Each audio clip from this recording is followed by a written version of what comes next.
Hello everyone. ನೀವೇನಾದರೂ ಬೆಳಗ್ಗೆ ಎದ್ದೇಳ್ತಿದ್ದ ಹಾಗೆ ಏನಪ್ಪ ಇವತ್ತು ಮಾಡೋದು ಅಂತ ಯೋಚಿಸ್ತಿದ್ರೆ this recipe is for you. Chapati ಮಾಡಬೇಕು, ಅದಕ್ಕೆ ಕಾಯಿ ಪಲ್ಯ ಮಾಡಬೇಕು ಅನ್ನೋ ತಲೆನೋವು ಬೇಡ. ಬರೀ 10 ನಿಮಿಷದಲ್ಲಿ ಈ ರೆಸಿಪಿ ರೆಡಿ ಆಗಿಬಿಡುತ್ತೆ. ಬೇಕಿದ್ರೆ ಟ್ರೈ ಮಾಡಿ ನೋಡಿ. So welcome to desi eat desi love desi. ಹೇಗಿದ್ದೀರಾ ಎಲ್ಲರೂ? Okay, let's begin. ಮೊದಲಿಗೆ 2 ಕಪ್ ಅಷ್ಟು ಗೋಧಿ ಹಿಟ್ಟನ್ನ ತಗೊಂಡಿದ್ದೀನಿ ಅಂಡ್ ಎಲ್ಲ ಇಂಗ್ರೀಡಿಯೆಂಟ್ಸು ನಾನು ಹೇಳೋ ಮೆಷರಲ್ಲಿ ಹಾಕಿ ಪರ್ಫೆಕ್ಟ್ ಆಗಿ ಆಗುತ್ತೆ. ಸೊ 2 ಕಪ್ ಅಷ್ಟು ಗೋಧಿ ಹಿಟ್ಟಿಗೆ 2 ಸ್ಪೂನ್ ಅಷ್ಟು ಖಾರದ ಪುಡಿ, 1/4 ಸ್ಪೂನ್ ಅಷ್ಟು ಅರಿಶಿನ ಪುಡಿ, 3/4 ಸ್ಪೂನ್ ಅಷ್ಟು ಉಪ್ಪು, 1 ಸ್ಪೂನ್ ಅಷ್ಟು ಜೀರಿಗೆ, 1/2 ಸ್ಪೂನ್ ಅಷ್ಟು ಅಜ್ವಾನ, ಓಂಕಾಳು ಅಂತ ಸಹ ಹೇಳ್ತಾರೆ. ಇದನ್ನ ಸ್ವಲ್ಪ ಈ ತರ ಕೈಯಲ್ಲಿ ಹಾಕಿ ರಬ್ ಮಾಡಿ ಹಾಕಿ, ಫ್ಲೇವರ್ ತುಂಬಾ ಚೆನ್ನಾಗಿರುತ್ತೆ. ಸೊ ನೆಕ್ಸ್ಟ್ ಇಲ್ಲಿ ನಾನು 1 ಕಪ್ ಅಷ್ಟು ಮೆಂತ್ಯ ಸೊಪ್ಪನ್ನ ತಗೊಂಡಿದ್ದೀನಿ. ಚೆನ್ನಾಗಿ ವಾಶ್ ಮಾಡ್ಕೊಂಡು ಕಟ್ ಮಾಡಿ ಇಟ್ಕೊಂಡಿದ್ದೀನಿ. ಹಾಗೆ ಈ ಕಪ್ ಇಂದಾನೆ ನಾನು 2 ಕಪ್ ಅಷ್ಟು ಗೋಧಿ ಹಿಟ್ಟನ್ನ ತಗೊಂಡಿರೋದು. ಸೊ 2 ಕಪ್ ಅಷ್ಟು ಗೋಧಿ ಹಿಟ್ಟಿಗೆ 1 ಕಪ್ ಅಷ್ಟು ಮೆಂತ್ಯ ಸೊಪ್ಪನ್ನ ಹಾಕಬೇಕು. ಸ್ವಲ್ಪ ಜಾಸ್ತಿ ಹಾಕೋದ್ರಿಂದ ಟೇಸ್ಟ್ ತುಂಬಾನೇ ಚೆನ್ನಾಗಿರುತ್ತೆ. ಹಾಗೆ ಸ್ವಲ್ಪ ಕೊತ್ತಂಬರಿ ಸೊಪ್ಪನ್ನು ಸಹ ಚಿಕ್ಕದಾಗಿ ಚಾಪ್ ಮಾಡ್ಕೊಂಡು ಹಾಕಿ. ಹಾಗೆ ವೆರಿ ಇಂಪಾರ್ಟೆಂಟ್, 2 ಸ್ಪೂನ್ ಅಷ್ಟು ತುಪ್ಪ, ಹಾಗೆ ಅರ್ಧ ಕಪ್ ಅಷ್ಟು ಮೊಸರನ್ನ ಮರೀದೆ ಆಡ್ ಮಾಡ್ಕೊಳ್ಳಿ. ಇವೆರಡನ್ನು ಹಾಕೋದ್ರಿಂದ ಈ ಟೇಪ್ಲಾ ತುಂಬಾನೇ ಟೇಸ್ಟಿ ಆಗುತ್ತೆ. ಏನಿದು ಟೇಪ್ಲಾ ಹೊಸ ಹೆಸರು ಅಂತ ಆಲೋಚಿಸ್ತಿದ್ದೀರಾ? ಏನಿಲ್ಲ, ನಮ್ ಕಡೆ ನಾವು ಖಾರದ ರೊಟ್ಟಿ ಅಂತ ಜೋಳದ ಹಿಟ್ಟಿಂದ ಮಾಡ್ತೀವಲ್ವಾ, ಹಾಗೆ ನಮ್ಮ ಭಾರತ ದೇಶದ ಉತ್ತರ ಭಾಗ ನಾರ್ತ್ ಇಂಡಿಯಾದಲ್ಲಿ ಇದನ್ನ ಟೇಪ್ಲಾ ಅಂತ ಕರೀತಾರೆ. ಅವರು ಗೋಧಿ ಹಿಟ್ಟಿಂದ ಮಾಡ್ತಾರೆ. ಸೊ ನಿಜ ಹೇಳ್ಬೇಕು ಅಂದ್ರೆ ಟೇಸ್ಟ್ ತುಂಬಾನೇ ಚೆನ್ನಾಗಿತ್ತು. ಹಾಗಾಗಿ ನೀವು ಒಂದ್ಸಲ ಟ್ರೈ ಮಾಡಿ ಅಂಡ್ ಹೇಗೆ ಅನ್ನಿಸ್ತು ಅಂತ ಮರೀತೆ ಕಮೆಂಟ್ ಅಲ್ಲಿ ತಿಳಿಸಿ.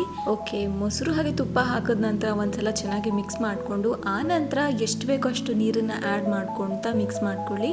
ಹಿಟ್ಟನ್ನ ತುಂಬಾ ಗಟ್ಟಿಯಾಗಿ ಪೂರಿ ಹಿಟ್ಟು ತರ ಕಲ್ಸ್ಕೊಳಕ್ ಹೋಗ್ಬೇಡಿ, ಸ್ವಲ್ಪ ಮೆತ್ತಗೆ ಕಲ್ಸ್ಕೊಳ್ಳಿ. ಸೊ ಹಿಟ್ಟನ್ನ ಈ ತರ ಕಲ್ಸ್ಕೊಂಡಿದ ನಂತರ ಇದಕ್ಕೆ ಎಣ್ಣೆನ ಹಾಕ್ಬೇಡಿ, ಬದಲಿಗೆ ತುಪ್ಪನ ಹಾಕಿ 1-2 ಸ್ಪೂನ್ ಅಷ್ಟು ತುಪ್ಪನ ಹಾಕಿ ಚೆನ್ನಾಗಿ ಇದನ್ನ ಎಲ್ಲ ಕಡೆ ಸ್ಪ್ರೆಡ್ ಮಾಡ್ಕೊಂಡು ಒಂದು 10-15 ನಿಮಿಷ ಬಿಡಿ ನೆನೆಯೋಕೆ. ಸೊ ಕಲಿಸ್ತಿದ್ದ ಹಾಗೆ ಹಿಂದೆಲೆ ಮಾಡ್ಕೊಂಡ್ಬಿಟ್ರೆ ಅಷ್ಟೊಂದು ಚೆನ್ನಾಗಿರಲ್ಲ. ಹಾಗಾಗಿ ಒಂದು 10 ನಿಮಿಷ ಆದ್ರೂ ಬಿಡಿ ಮಿನಿಮಮ್. ನಿಮ್ಗೆ ಟೈಮ್ ಇತ್ತು ಅಂದ್ರೆ ನೀವು ಇದನ್ನ ಅರ್ಧ ಗಂಟೆ ಸಹ ಬಿಡ್ಬೋದು, ತುಂಬಾ ಚೆನ್ನಾಗಿ ಬರುತ್ತೆ ಮಾಡೋಕೆ. ಓಕೆ, ಹಿಟ್ಟು ನೆನೆಯಷ್ಟರಲ್ಲಿ ನಿಮ್ಮ ಹತ್ರ ಒಂದು ಸ್ಮಾಲ್ ರಿಕ್ವೆಸ್ಟ್. ನೀವೇನಾದ್ರೂ ನನ್ನ ಚಾನಲ್ಗೆ ಹೊಸಬ್ರಾಗಿದ್ರೆ ಪ್ಲೀಸ್ ಈಗಲೇ ಸಬ್ಸ್ಕ್ರೈಬ್ ಮಾಡ್ಕೊಳ್ಳಿ, ಹಾಗೆ ಬೆಲ್ ಐಕನ್ನ ಪ್ರೆಸ್ ಮಾಡ್ಕೊಳ್ಳಿ. ಸೊ ನಾನು ಯಾವುದೇ ರೆಸಿಪೀಸ್ ನ ಅಪ್ಲೋಡ್ ಮಾಡಿದ್ರು ನಿಮಗೆ ಮಿಸ್ ಆಗದೆ ನೋಟಿಫಿಕೇಶನ್ ಬರುತ್ತೆ and you will not miss my any recipes. Please keep supporting.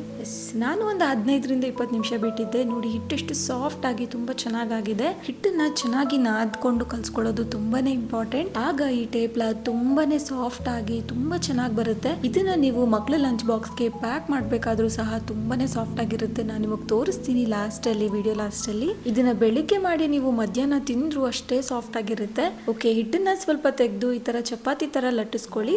ತುಂಬಾ ತೆಳುವಾಗಿ ಮಾಡ್ಕೋಬೇಡಿ, ಹಾಗಂತ ತುಂಬಾ ದಪ್ಪವಾಗೂ ಸಹ ಮಾಡ್ಕೊಳಕ್ ಹೋಗ್ಬೇಡಿ, ಈ ತರ ಇರ್ಲಿ. ಓಕೆ, ಈ ತರ ಲಟ್ಟಿಸ್ಕೊಂಡಿದ ನಂತರ ಚೆನ್ನಾಗಿ ಇದನ್ನ 2 ಸೈಡ್ ಬೆನ್ಸ್ಕೊಳ್ಳಿ. ಅಂಡ್ ಇದನ್ನ ನೀವು ಅಂಚ್ ಮೇಲೆ ಬೆನ್ಸ್ಕೋಬಹುದು ಅಥವಾ ಈ ತರ ನಾನ್ ಸ್ಟಿಕ್ ಪ್ಯಾನ್ ಮೇಲೆ ಸಹ ಬೆನ್ಸ್ಕೋಬಹುದು. ಸೊ ನಿಮ್ಗೆ ಸ್ವಲ್ಪ ಲೈಟ್ ಕ್ರಿಸ್ಪ್ ಆಗಿ ಬೇಕಿತ್ತು ಅಂದ್ರೆ ಈ ತರ ನಾನ್ ಸ್ಟಿಕ್ ಪ್ಯಾನ್ ಅನ್ನೇ ಯೂಸ್ ಮಾಡಿ. This is the better option. So ಮೊದಲಿಗೆ 2 ಸೈಡ್ ಡ್ರೈ ರೋಸ್ಟ್ ಅನ್ನು ಮಾಡ್ಕೊಳ್ಳಿ. ಆ ನಂತರ ಇದಕ್ಕೆ ತುಪ್ಪ ಅಥವಾ ಎಣ್ಣೆನ ಹಾಕಿ, ತುಪ್ಪನೇ ಹಾಕಿ ತುಂಬಾ ಟೇಸ್ಟಿ ಆಗಿರುತ್ತೆ. ಸೊ 2 ಸೈಡ್ ತುಪ್ಪನ ಹಾಕಿ ಮೀಡಿಯಂ ಟು ಲೋ ಫ್ಲೇಮ್ ಅಲ್ಲಿ ಇದನ್ನ ಬೆನ್ಸ್ಕೊಳ್ಳಿ. ಅಂಡ್ ಫೈನಲಿ ಈ ಟಿಪ್ಸ್ ನ ಮರೀದೆ ಫಾಲೋ ಮಾಡಿ. ನಿಮ್ಗೆ ಏನಾದ್ರೂ ಟೇಪ್ಲಾ ಈ ತರ ಸ್ವಲ್ಪ ಲೈಟ್ ಕ್ರಿಸ್ಪ್ ಆಗಿರ್ಬೇಕು ಅಂದ್ರೆ ನಾನ್ ಸ್ಟಿಕ್ ಪ್ಯಾನ್ ಅನ್ನ ಯೂಸ್ ಮಾಡಿ. ಹಾಗೆ ಸ್ವಲ್ಪ ತೆಳುವಾಗಿ ಲಟ್ಟಿಸ್ಕೊಳ್ಳಿ, ತುಂಬಾ ದಪ್ಪವಾಗಿ ಲಟ್ಟಿಸ್ಕೊಳಕ್ ಹೋಗ್ಬೇಡಿ. ಚಪಾತಿ ಮಾಡ್ತೀವಲ್ವಾ ಅದಕ್ಕಿಂತಲೂ ಸ್ವಲ್ಪ ದಪ್ಪವಾಗಿ, ಹಾಗೆ ಪರಾಟಾಗಿಂತ ಸ್ವಲ್ಪ ತೆಳುವಾಗಿರ್ಲಿ. ಅಂಡ್ ಸಾಫ್ಟ್ ಆಗಿರ್ಬೇಕು ಅಂದ್ರೆ ಹಂಚ್ ಮೇಲೆ ಮಾಡ್ಕೊಳ್ಳಿ, ಸ್ವಲ್ಪ ದಪ್ಪವಾಗಿ ಲಟ್ಟಿಸ್ಕೊಳ್ಳಿ, ಆಗ ತುಂಬಾ ಸಾಫ್ಟ್ ಆಗಿ ತುಂಬಾ ಚೆನ್ನಾಗಿ ಬರುತ್ತೆ. ಸೊ ಚಿಕ್ಕ ಮಕ್ಕಳಿಗೆ ಹಾಗೆ ವಯಸ್ಸಾದವ್ರಿಗೆ ಸಾಫ್ಟ್ ಆಗಿ ಈ ತರ ಮಾಡ್ಕೊಡ್ಬೋದು. ನಿಜ ಹೇಳ್ಬೇಕು ಅಂದ್ರೆ ನಾನು ಸಹ ಫಸ್ಟ್ ಟೈಮ್ ಟ್ರೈ ಮಾಡಿರೋದು, ತುಂಬಾನೇ ಸಖತ್ತಾಗಿತ್ತು.